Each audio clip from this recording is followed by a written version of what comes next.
पुराने जमाने की बात है। अरब के एक छोटे से गांव नूराबाद में एक गरीब मगर नेक दिल चरवाहा रहता था, जिसका नाम साबिर था।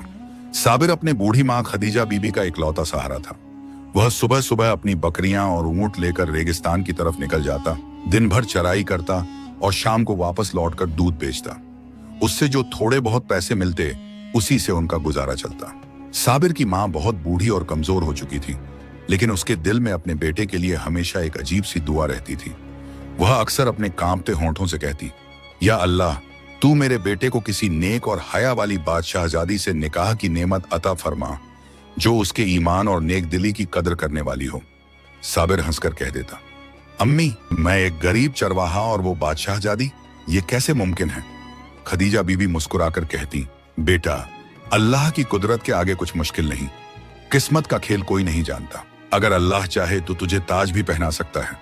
साबिर माँ की बातें सुनकर चुप हो जाता, लेकिन उसके दिल में कहीं ये बात बैठ चुकी थी कि अल्लाह की रहमत से सब मुमकिन है। वह अपने ईमान पर पक्का और लोगों के साथ हमेशा अच्छा सलूक करने वाला था। गांव में उसकी सादगी और सच्चाई सबको मालूम थी, लेकिन उसकी गरीबी देखकर कोई रिश्ता नहीं देता था। उसे इससे कोई शिकायत नहीं थी।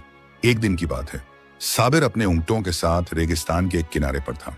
आसमान में हल्के बादल थे, हवा में रेगिस्तान की ठंडक। तभी उसने दूर से दो अजीब से परिंदे देखे। उनके जिस्म बाज की तरह मजबूत और पंख सुनहरी रोशनी में चमक रहे थे। साबिर हैरान था कि यह कैसा जीव है, लेकिन उससे भी ज्यादा हैरानी तब हुई जब उसने उनकी बातें समझनी शुरू कर दी। पहला परिंदा बोला, भाई, लगता है हम जोराबाद के इलाके में आ गए हैं। यहाँ की गर्मी हमारी जान निकाल देगी।